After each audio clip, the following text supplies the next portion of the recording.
I'm glad you're all here. Just get loud for the IdeoCast broadcast right now. Let's see if we get a sound test. Are you guys alive out there tonight? Good. That's awesome. Because last week we were snowed in. Boy, I tell you, that was bad stuff. I have never canceled a ground zero before. In fact, even when I had cancer, I didn't cancel. I didn't do a cancer cancel. I didn't do that. But hell, that snowflake that fell over Troutdale, I had to stay home. I couldn't handle it. So, yeah, that's the first time I've ever done something like that. So hopefully we won't run into that again. Hey, a few announcements I want to make for you. First of all, New Year's Eve at Duff's Garage. That's at about Southeast 7th and Clay Street. Across the bridge and over in the area here is a place called Duff's Garage. There's going to be a Roy Orbison tribute band and some other entertainment, and then at about 11 o'clock at night, the Wannabe 52s are going to be playing. Now that's my band, and I want you all to be there. So it's going to be at Duff's Garage. Once again, that's Southeast 7th and Clay. And Wannabe B-52s are going to be there. There's going to be a tribute band for Roy Orbison. And the tickets are $10, and that includes your champagne at the end of the night. So please, if you want to come out and hang with me, I'd love it, because we want to pack the place and show them, you know, what the Wannabe 52s are up to and what they. We did our show here at Dante's, our debut, and it was on that Monday Halloween and Monday before Halloween, and it was really successful. So we're very happy we're going to do this again. Tonight's show is about the future, and I always I have a lot of time, believe me, to be reading all week long, because that's all you do when you're snowed in, is you sit around and you read. And I read a lot this past week. Christmas wasn't spent just doing presents and everything else. It was spent on the internet, spent hovered over a computer just trying to figure out what's going on in the world. So what you're going to be seeing is you're going to see a little bit of how Clyde connects the dots when his mind is on snow. In 2008, it seemed that most of the shows here at Ground Zero that we dealt with we were talking about the encroaching police state and the militarized police state. There were a lot of reasons why we covered this topic, and it was because it was becoming more and more apparent that this is what was happening in the United States. And for no reason. We don't know why the police state seems to be encroaching. People say it's because of a fear of terrorism. However, terrorism has not really, the terrorism events that we're used to have not really reared their heads since 9/11. And thank God, with the new year coming, we'll still hear about it occasionally, but hopefully we can put that to rest. We'll talk a little bit more about that. But in the meantime, the whole idea, we had black helicopters in Portland. How many people remember the black helicopter night by applause? There were black helicopters, and this isn't some paranoid delusion, okay? Real black helicopters doing real maneuvers and doing real drills right here in Portland. People on the streets crying because they're thinking there's some sort of invasion going on, okay? Something's happening. They don't know what it is. We were shocked. In fact, my friend Keith was snapping pictures near my house as they were flying over the Ross Island Bridge, and as they were going to the east side, and they were maneuvering over the poor areas of Portland and landing near the banks. We made the conclusion that perhaps what this was is there was going to be some sort of a situation with the economy. The banks were going to go stale, people were going to rebel, and bam, you have your police state. Well, it's not happening abruptly, okay? It's kind of increasing slowly. It's inching its way in, okay? And you may not see it, unless you're pulled over by a police officer and he's wearing a black outfit that kind of looks like something from the Stasi or from the Nazi era. All Portland police officers wear black here, and they wear their utility belts, and they have the gun sidearm, and they look really scary. Well, you don't know about the police state until you've experienced it, and you don't know about the subtleties.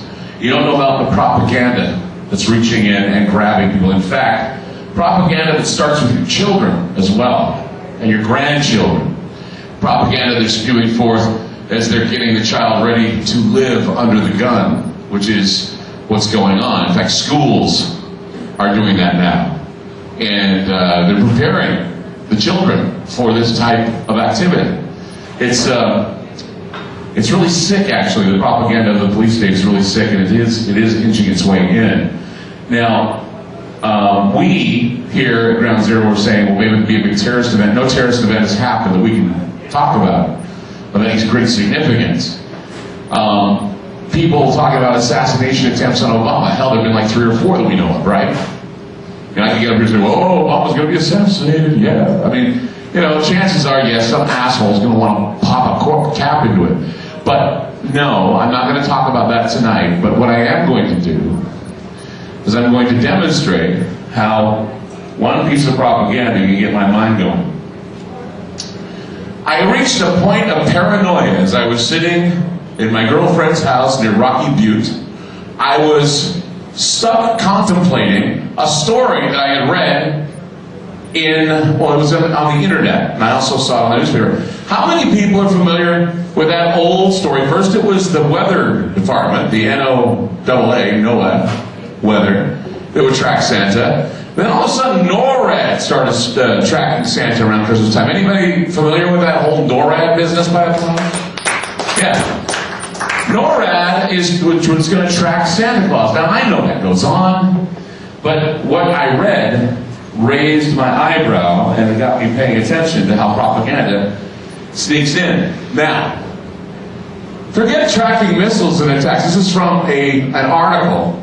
It says, NORAD Santa Tracker helps you find jolly old St. Nick. It says, forget tracking missiles and attacks from the Soviets' axis of evil. NORAD, the North American Aerospace Defense Command, will once again be tracking Santa's flight across the world with the Santa Tracker. From the website it states, NORAD uses 4 high-tech systems to track Santa: radar, satellites, Santa cams, and fighter jets. It reads just like a military psychological propaganda piece. Santa Claus needs protection from the military, and NORAD's going to be tracking him with surveillance cameras and satellites. Listen, kids, Santa's not the only one who knows when you've been sleeping, who knows when you're awake. Your government does too. Because they have satellites, and they have cameras, and they have fighter jets.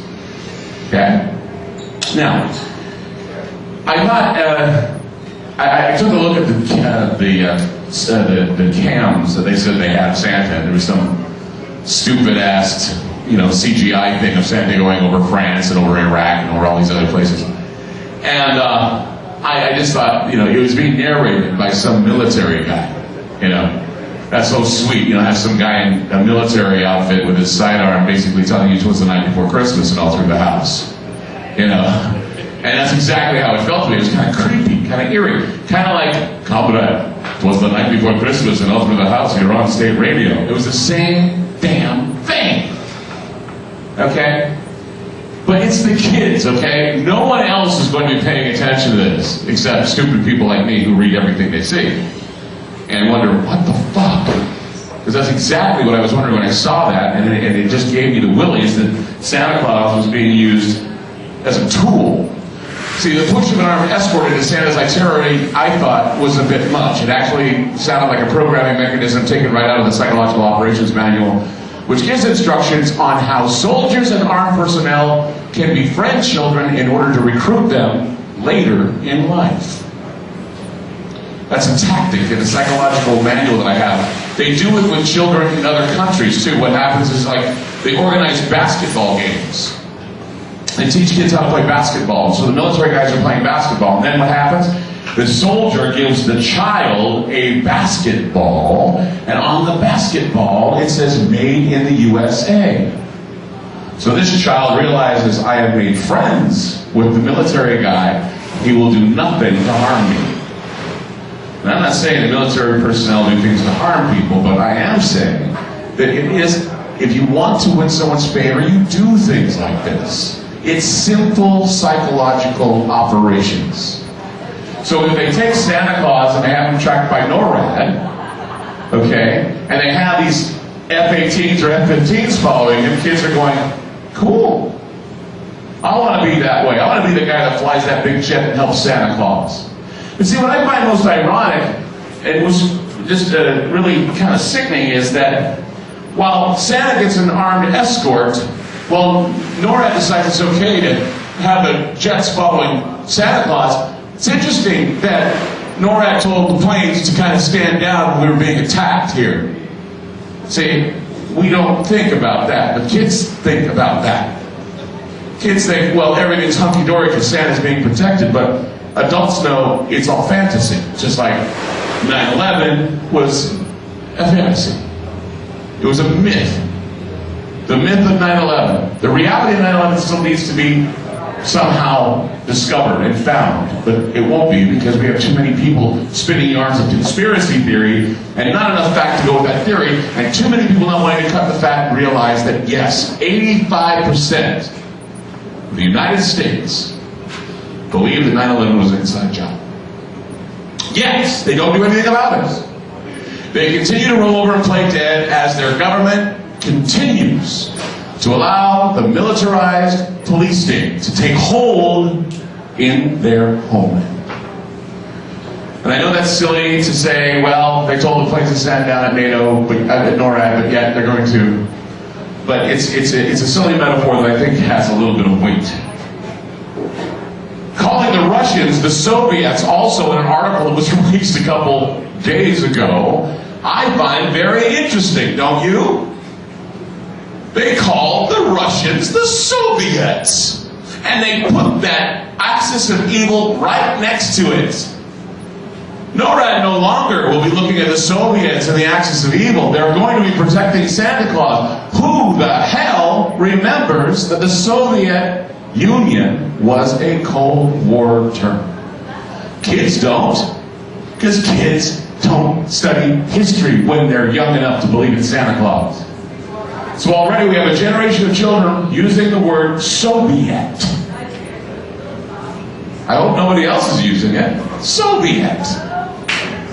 And you know, if you take a look at the news now, you know, you realize that it's an arcane term for what is to come.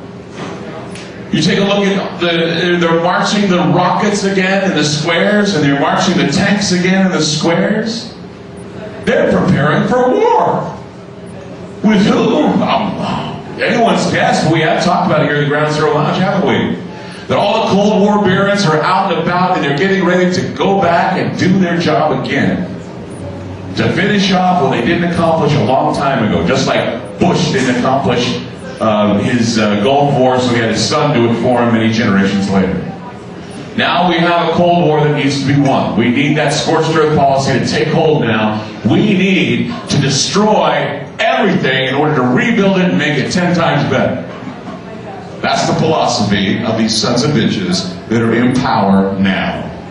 And I'm not just talking about the Republicans, I'm talking about the whole fucking lot of them. Okay? If you think this is going to be a red state, blue state conversation, no, it's not. It's the state versus you, and I've said that many times.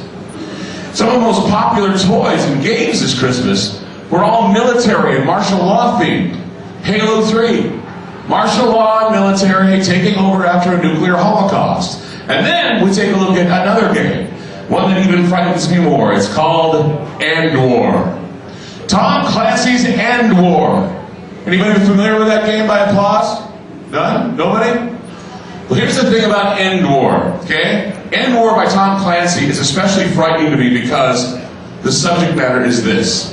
The game is about a fictional super crisis World War III scenario led by renewed Russian-American tensions, as well as European Union and Middle Eastern conflicts resulted in widespread nuclear war and massive casualties worldwide. The game, of course, is fiction. However, Clancy has in the past written fiction that has eerily come to pass. For example, Tom Clancy produced a game back in, I believe it was 2001. The game was called Ghost Recon, okay? The game does this, okay? The game has a preview that I looked at and gave me the willies. It says, Ghost Recon begins in April 2008 with civil unrest in Russia. Ultra-nationalists have seized power in Russia with plans to rebuild the Soviet Union. Their first step is a clandestine support of the rebel factions in Georgia and the Baltic states. This is where the ghosts come in, to silence the invasion. armed with some of the most advanced weaponry in the world. The soldiers of the Ghost Recon are covertly inserted into the area of operations and given specific missions to curtail their rebel actions and overthrow their benefactors. How many people remember what happened on August 8th, 2008? The date, 888. Do we have to go? A few people do? Yeah.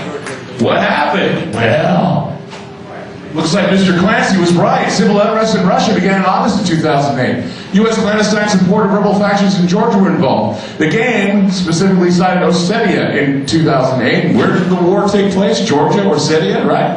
All that area. The U.S. clandestine forces or ghosts are deployed in Ossetia to silence the rebellion. U.S. ghosts battle South Ossetian rebel forces from the north of Georgia. The Russian government eventually sends in their army to aid the South Ossetian rebels. It's almost as if it was a page taken right out of history, done back in 2001. Now, how is it that Tom Clancy was so into this and knew? He doesn't have a security clearance that we know of. Go ahead. I was just going to say, when he uses the term ghosts, that's the complete deniability. I mean, I'm convinced myself that there were certainly U.S. forces in there doing ghost-like activities that we've never heard of in that situation, you know. And also, you know, there's the propaganda stuff. There's a new TV show that I just saw advertised the other day. It's called Homeland Security USA. Oh, isn't that following the lives of people who work in the Homeland Security departments? Apparently. Yeah, I mean, okay, here's the deal. Okay, remember I was talking about the police state? And I was talking about how, take a look at what you watch on television, you can see whether or not you live in a police state or state TV is basically taken over. Well, this is how. That is what Bob had pointed out. It's not enough that we have police television dramas, but we have people now working for the Department of Homeland Security. And we're following the basically misadventures of them. Who gives a shit? What, are we going to be watching them frisk people in the airport? I guess that could be kind of dirty, you really think about it, you know. Somebody doing an outboard motor to someone's breast, I can see that pretty interesting. But no, this is the type of stuff you're going to be watching on television because they're feeding you the idea that you've got to be a part of this militarized police state bullshit because of tensions. And it's funny because, you know, you also take a look at another one called Ghost Recon Advantage Warfighter or Advanced Warfighter. This is where there's a fictitious captain by the name of Scott Mitchell who commands the fictitious elite Ghost Recon team again in an attempt to protect the U.S. and Mexican presidents, recover stolen U.S. technology, and battle the rebellious Mexican forces. In the game, there is a summit held involving the leaders of the United States, Canada, and Mexico. At the summit, all three leaders agree on a proposed North American Joint Security Agreement, described in the video as NAJSA.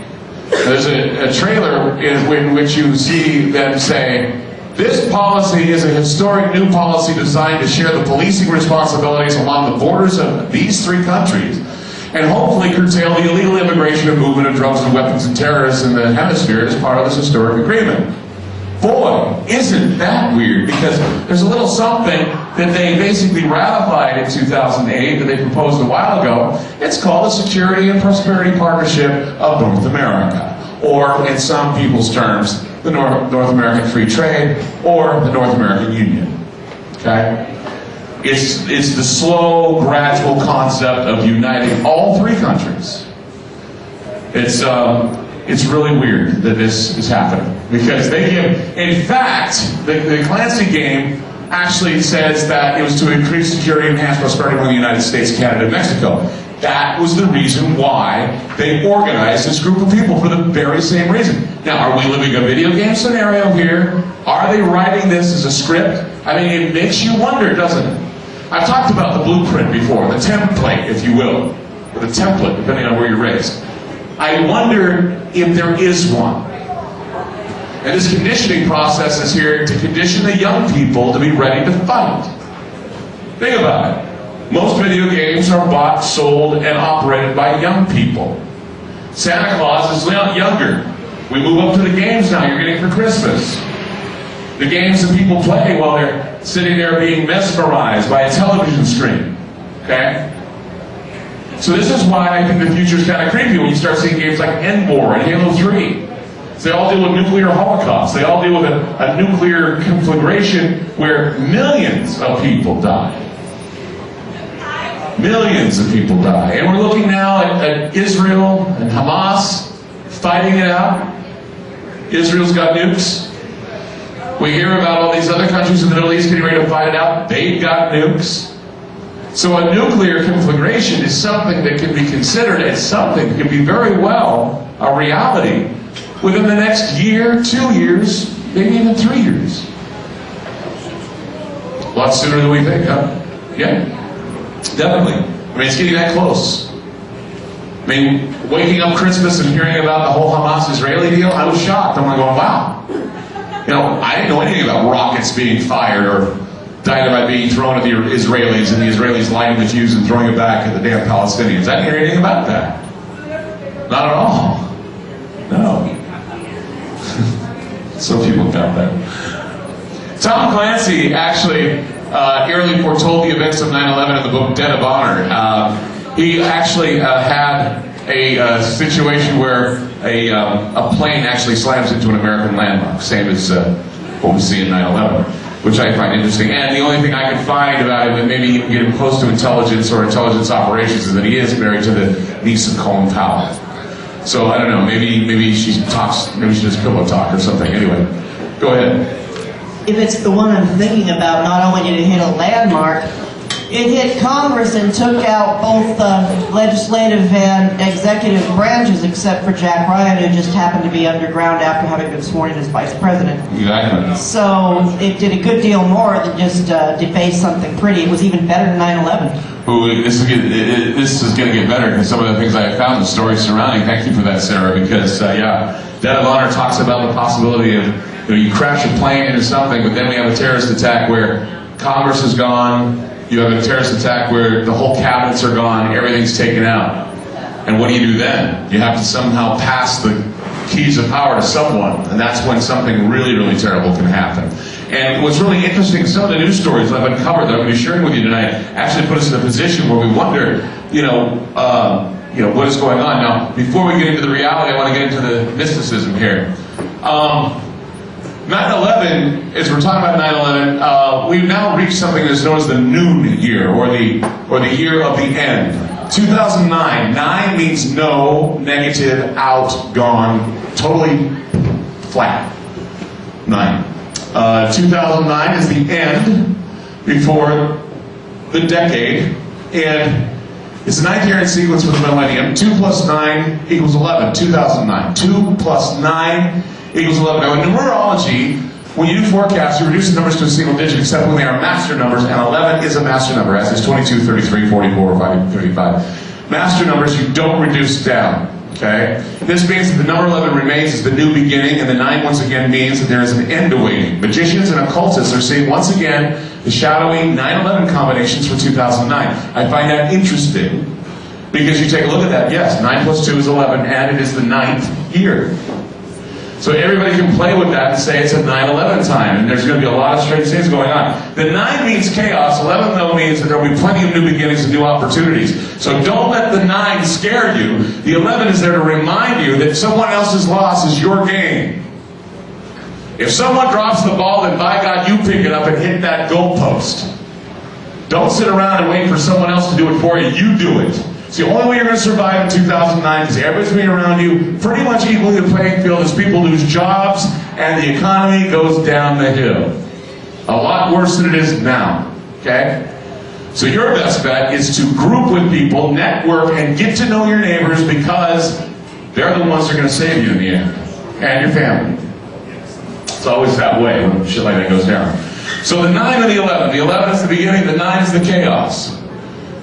The number 11 has been linked to mystery and power since ancient times. All forms of the number and the numerological researchers and studies, including this, they say that the 11 and the derivatives of 11, 22, 33, 44, 55, 66, etc. are all magical numbers with power. They're master numbers. You need to be aware of the number 11, and you need to be aware of the number 9 and how it fits in dates, numbers, and times in this next year because there's going to be a whole hell of a lot of coincidental bullshit that's going to go down. We're all going to have a heyday with them. Okay? For example, I already went ahead and decided I'd play a game here. I decided that I'd take a look at the 11 synchronicities for 2009. In 2009, the 111th Congress of the United States will commence. That's pretty coincidental. Another 11, okay? 2009, 9/11, 111, Congress of the United States will commence. Also, here's a fun one. Barack Obama. There are 11 letters in his name. His first name and last name. And here's another one. His first and last names total 5 vowels and 6 consonants. 5 plus 6 is 11. Yeah, you're laughing, but hell, it's fucking fun to do this shit. I'll tell you. I stay up nights figuring this shit out. I do. Yeah. And I'm proud as hell to say what I do. Anyway. Because it's fucking entertaining. It's interesting to see this shit. Here's another one. Barack Obama was born August 4th, 1961. You add the numbers up, 841961 equals 29. 2 plus 9 is 11. And he's 45, which makes him 9 again, or something. No, I don't know. Is that what it is? He's 45? No, he's not 47. What is he, 46? I can't count. I don't know. Math is not my game. Numbers are fun. If you notice, the give a fuck meter is like kind of down there, right? It's like, you know, it may not register high in your concern meter for this stuff, and you may think it's kind of crazy, but think about this. Numerological anomalies always lead to some very interesting happenings. Now, Obama seems to have these numbers, and the alchemists are putting their hopes in the numerical significance of the 11. The 9, however, remember, is the number to look out for. While the 11 is significant of the new beginning, the 9 in the year is a counterbalance, making 2009 a year of some completely chaotic happenings. Weird shit's gonna happen in 2009. I know that sounds very vague, but it feels like it's going to be. Events that will abruptly change the way you think and even change your way of life in the future. Look for the 9 and 2 combinations. This is the numeric signature for the year. 2009, 9229, all add up to 11. What I mean by chaos and strangeness going on, things are gonna come and they're gonna go just as fast as they came. That's what the year holds. Wars are going to be done quickly, and with, you know, I mean, the new wars are going to happen, they're not going to happen, they're going to happen, it's going to be bouncing back and forth. You're not going to know who's at war with who. Why? Because that's how they want it. They don't want you to be able to know. They just want to know that the war is continuous. It's kind of like a 1984 thing. Now, here's an example. Let's take the date February 9th, 2009. Now, that would be a real funny question to play with, the 2 9s, the 9s, and the 2s, because this date has some interesting significance. I'm going to point it out to you. I just thought I'd bring this out, pull this out. Let's call this, for lack of a better word, the day hell freezes over, okay? Let's say it's February 2nd, 2929. We got this going on. Ready? Move it down, and here we go. On February 9th, 2009, the following things are going to happen. There's going to be a lunar eclipse that will take place. It's the first of the 4 penumbral lunar eclipses in 2009. It's 11 days after the inauguration and 9 days into February. It is also the minor Jewish holiday of Tu B'Shvat. It is a celebration of trees, and traditionally it's a day to plant acorns. Yeah, it's a day to plant acorns. Okay? And the acorn crop, if you remember coming to the show a while ago, the acorn crop has virtually disappeared in some parts of the country. So what are they going to be planting? Almonds. I heard about this. They're going to be planting almonds instead of acorns. Go ahead. I'm sorry, I'm confused. I thought the inauguration was on January 20th. It is. And 11 days after January 20th would not be February 9th. I didn't say that. Okay, could you please... I said 9 days after the inauguration. Wait, no. 11 days after the inauguration and 9 days into February. 11 days after the inauguration. And 9 days into February. Count it out. You'll figure it out. Go home and count it out. That's what it's there for. What? What, you mean you're adding those together? No, I'm not. I said it's 11 days after the inauguration and 9 days into February. The 31st of July, of January, 31st of January. That's 11 days after the inauguration. Right, and then 9 days into February. Yeah, and? That's how long you'll be president if something goes down. It's just a way to do the numbers. I didn't add them up. I just said it's 11 days out, 9 days into February. God, I'm glad you got that taken. Yeah. Once again, it's just fun, okay? I don't get it. Well, if you go home and figure it out, you will get it. I don't get it now, I won't get it then. Okay, fine. It's okay. Not everybody has to get it. That's what it goes. I was saying that the acorns crop is dying off, and I made that statement a couple weeks ago, and it still is. It's forcing squirrels now to go into dumps to eat. They're eating diseased foods and diseased meats, which of course is not good because that also indicates that there may be some plagues on the horizon because, you know, these animals, these vermin pass diseases to each other. Ebola and Black Plague. Okay? So those are some things you need to look at. This is an article about Ebola now being discovered in the Middle East. And they're constantly discovering these new diseases, and they actually are once again playing with the flu virus. So that's something you need to think about. And if that's not bad enough, they want to also scare you and tell you that the threat assessment is reminding you, this is what's really hilarious, I read this. Threat assessments remind us that while terrorist events like 9/11 are rare, there is a threat of biological or nuclear attack on the U.S. within 5 years. However, the fine print says that it's highly unlikely that Al-Qaeda can do it because they can't obtain materials to carry out terrorist events like these on a grand scale. What? Al-Qaeda can't commit terrorist attacks because they don't have enough money to pull off big events? Wow, where was I on 9/11? Oh yeah, I was listening to Tom Clancy telling me about what's going on because he wrote about it. Notice it says Tom Clancy, author. For the past 8 years, you know, we've been told that Al-Qaeda or the Taliban or whichever terrorist group is out there is responsible for carrying out these big terror attacks. But now they can't because they don't have the money. So if anything happens, who are we going to blame? Who is going to be responsible? You never guess who's going to be capable of committing such acts of terror, according to authorities. Here it comes. You! The United States! You are the ones that are going to be committing the acts of terror. Homegrown terrorism. They're preparing to get you. They're preparing for civil unrest. They will act on civil unrest. And that's what they're preparing for. They're preparing for you to basically snap and take people out. And here's what they're going to get you with. They have just created something called the pain ray gun. They are going to be utilizing a new laser gun, a new microwave laser gun called a pain ray gun that they will point at you and you will fall to the ground because you're hot.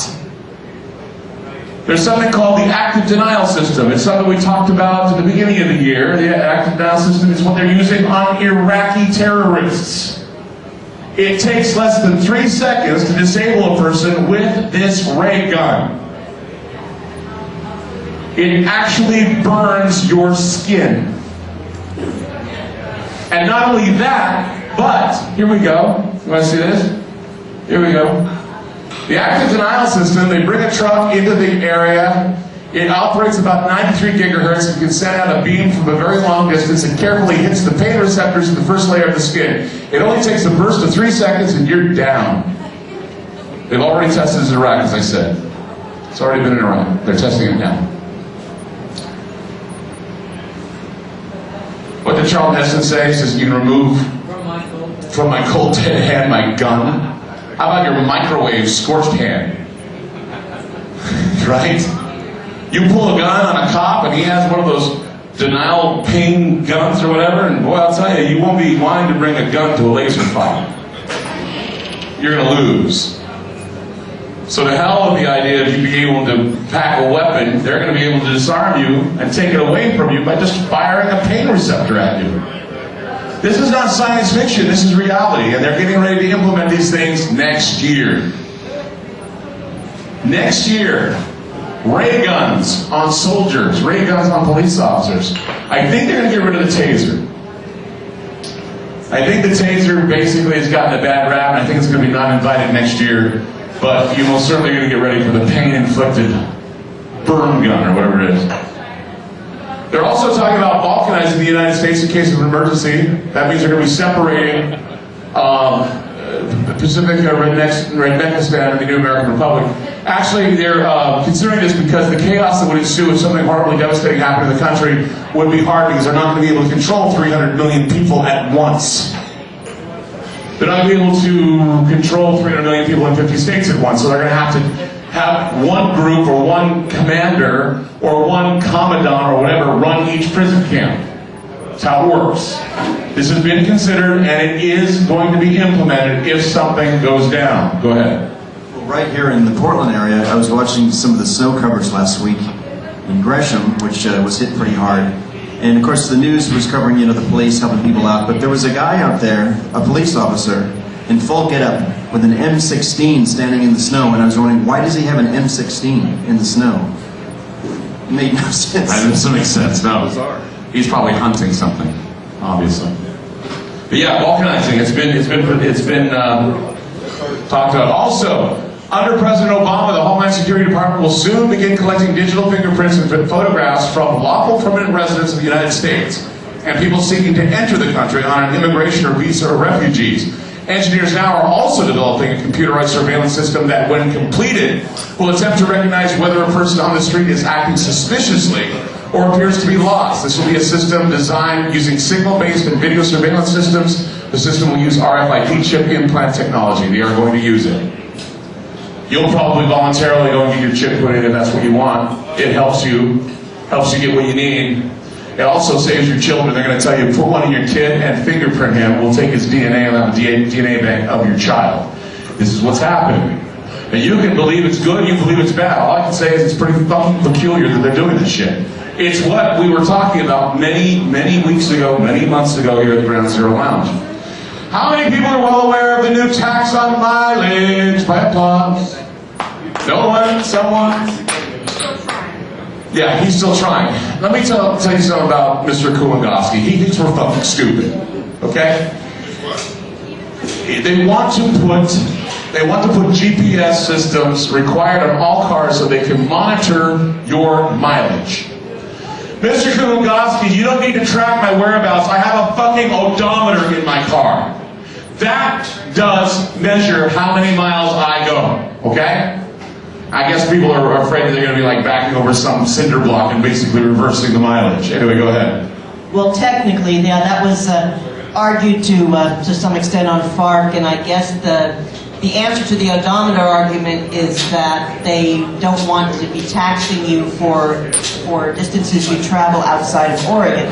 The odometer can't tell when you're outside of Oregon. That's their excuse to put a GPS to tell whether you're in Oregon or not. But of course, we would never invade your privacy with this. It's made so we can't invade your privacy with this. Yeah, just on digital television. Yeah, that's another. Yeah, it does invade your privacy, and that's why they want to do it. I'm sure we're getting paid to basically do this. I mean, who gave authority? Who gave authority to have those false flag operations being done in Portland on the bridges and everything else? It was Mr. Kulongoski, and they all thought they were part of the one big plan for helping out terrorism. What a bunch of shit that was. And Mayor Potter not telling anybody about those helicopters. No. It's really stupid. The internet will also come under fire because they're now scouring websites to see if you have any hate speech on them. The thought police are here and they mean business, and they're going to put up firewalls and they're going to do all kinds of shit to keep you from doing what you want to do on the internet. That's all in store for 2009. The truth is that the United States is preparing for a homegrown security breach. If you notice the movements and the new technology the government is looking into, they're waiting to seize every opportunity to control vast amounts of people in very little time.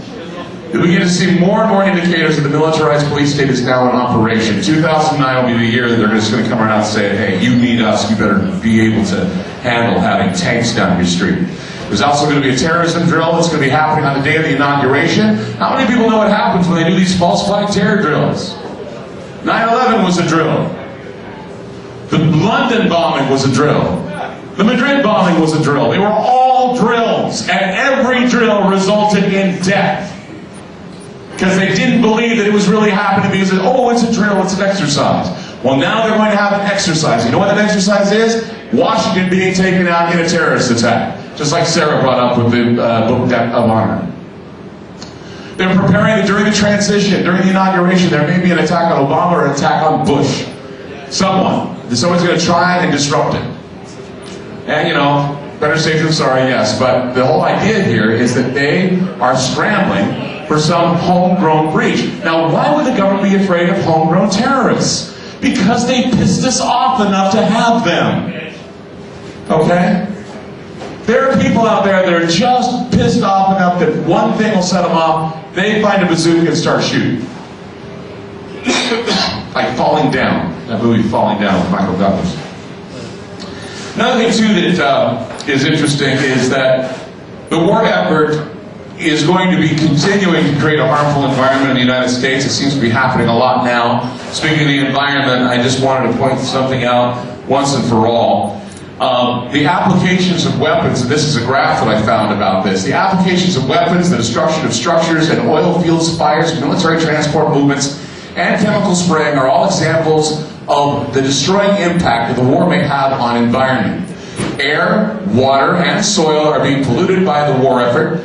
Man and animal are being killed. Numerous health effects occur among those still living. We see people who are being born with small arms and no lips and no eyes. We have reported also during 2008, it looks as if the environment will suffer a blow due to the biological attacks, depleted uranium breakdowns, and disease brought to the U.S. from the Middle East. This is all being considered. And this is all going to be a part of what you're going to be hearing in 2009. Another thing you're going to hear in 2009, this is going to be very popular, and I'll tell you about this. First of all, I want to say that the HARP project is working, and yes, they are using it to communicate with submarines, communicate with Army vehicles and Marine vehicles and Navy vehicles. They're using it, and they're using the lasers and the electricity to burn the atmosphere. It causes jet streams to shift, meaning that we're going to have crazy weather, and of course they're going to blame it on global warming. But what's fascinating about that whole scenario is that in 2009 you will learn that global warming, man-made global warming, is bullshit. It is bullshit. And they're going to come out, it's already now being announced in Europe, that we were taken. That many people were fooled, that it was a political scam, like we reported here from the Iron Mountain readings that we did here, about the organized ecological threat. Global warming is not real, it's not happening, and people are beginning to wise up to it. I was just reading the other day, in fact I was reading in the Telegraph in the UK, they were pointing out a number of things. First of all, the reason why global warming is not working is that the world temperatures have been dropping in a way wholly unpredicted by all those computer models which have been used for global warming purposes. Everything's gotten colder, not hotter. Okay? I mean, the whole northern part of the United States is buried in snow. Christmas sucked. Nobody got their presents. Santa Claus didn't come, although he was escorted by planes. He came to my house. Yeah, good for you. Last winter the temperatures plummeted as well. This winter they plummeted, just like every other time. I mean, it's not changing. The weather is not getting warmer. In fact, they're saying it's getting colder. That we're having a cooling time. Secondly, 2008 was the year when they actually came down with a scientific consensus saying at the United Nations that there is no global warming. This is taken from the United Nations website. There is no global warming, period, it says in the first sentence. Period. So what do they do to save face? They call it climate change. If you hear it now, it's not global warming, it's climate change. Yes, the climate's changing, but it's not changing the way they told us it is. So it's kind of like newspeak, okay? You're getting half the story. You're getting a half lie and half truth being told to you. Third, as banks have collapsed, you notice that people don't give a shit about green because green fatigue is setting in, and the greenwash costs too much to continue putting out to the American people, especially when it's bullshit.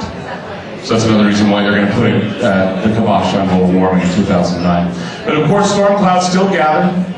And like weatherman, we can see trends with highs and lows in the forecast for the future. 2009 will be the year of apocalyptic chaos with people leaving as fast as they arrive. It is destined to be this way because that's how chaos works. The stars are saying so, the numbers show that they are. Even if you don't get it, it doesn't matter. That's what people believe, and that's what's going to happen. Because if you have that going through the social consciousness, it will go towards that. And it moves us in ways you can't even fathom. You know, the spiritual makeup of our country has deteriorated, and therefore a deteriorated social group brings about deteriorated social disasters, if you will. Some of the predictions I've seen, I'm beginning to notice this, the pendulum swings the other way. I happen to believe that the euro will fall so hard in the economy coming that many countries will decide if they really want to be a part of the European Union or not. There's going to be a lot of people pissed off about this. That's one thing I see, because I was noticing how the pendulum was swinging and how, you know, Gordon Brown and all of his people are all happy to announce that the New World Order is about to take place, but you know what, that's going to just sour. People are tired of hearing about it. They call it the New World Order, they're coming around saying it's not going to be there. Also, I have a feeling that Dubai is being built up as a paradise only to be destroyed, and the American interests there be destroyed as well, bringing about a whole new face to the war in the Middle East. I mean, Dubai has been built up, and it continues to be built up, and it's beautiful, but I have a feeling this is a big setup. Put our American interests all there in Dubai and watch them all crumble down. A huge, horrible attack, and we get all pissed off about it. I mean, I just see that happening. I don't know if it will or not, but I see something going on like that where American interests are really, really going to be taken down. And that's going to really harm the economy even more. Businesses that are targeted there, everybody's moving to Dubai, and it's not a good move.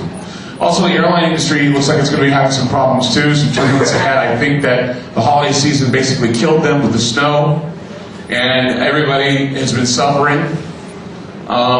They've been suffering, and a lot of people can't make ends meet because of the fact that they were counting on that last Christmas push, and it's not happening for people. And you've heard the cars going down, the airline industry will be the next. Transportation gets hit hard because people can't afford to fly. They haven't got jobs.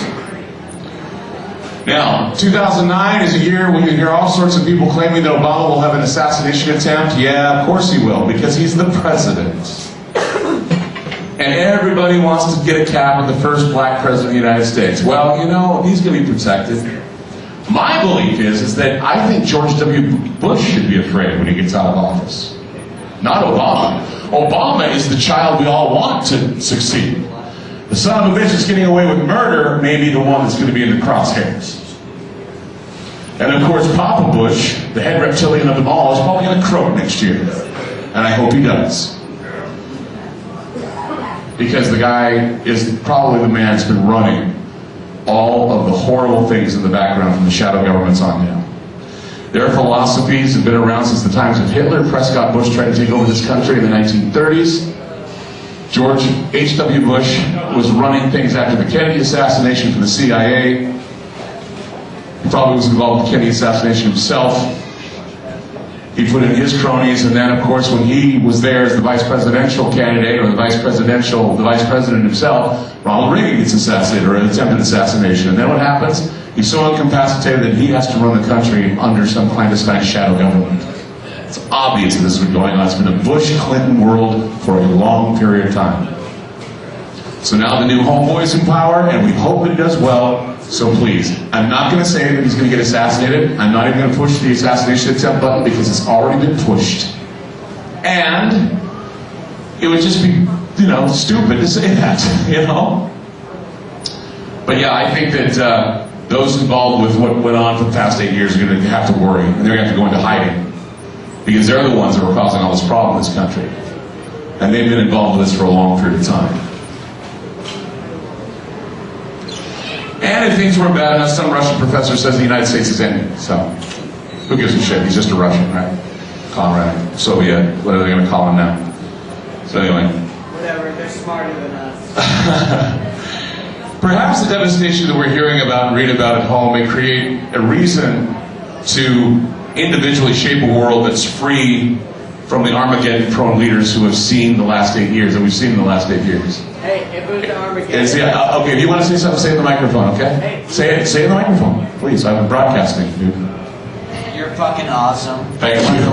By the way, you're awesome. Thank you. But if it was Armageddon, we would have fucking went through Armageddon already. Sorry. Okay. Sorry. Okay. We would already been there. We've been there, done that. How many times? How many times? I would say fucking 10 years ago. You think so? Yeah. 10 years ago? Yeah, 10 years ago. My father would tell me it was the 1940s, but, you know, it's... Well, I mean, no, if you want to go way back. Yeah, that's why Valkyrie's playing in the theater, so you can hear about Hitler. Yeah, exactly. Okay, cool, thank you.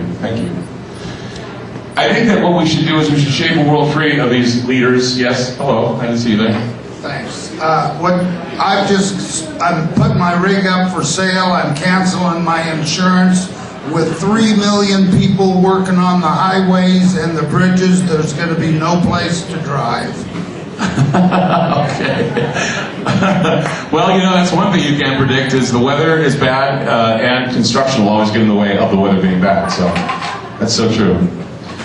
You know, the future doesn't have to be as bleak as I painted. I mean, I'm just saying that the 9s are the chaoses and the 11s are the new beginnings. And the new beginnings are the new opportunities. The new opportunities can be there for you if you just look for them. You know, as I said, 2009 is going to be like deja vu in some respects. You're going to be going, have we been here before? Haven't we seen this before? Oh, I get this game. I played it back in the 1970s. I played it back in the 1980s. I get the game now. Oh yeah, the Russians are the bad guys, the Chinese are the bad guys, we're the good guys again, and they're remaking Red Dawn. Yeah. Yeah. Thank you, man. See. With death at your door, sometimes it gives you a reason to feel better about the life that you want to live. Yep.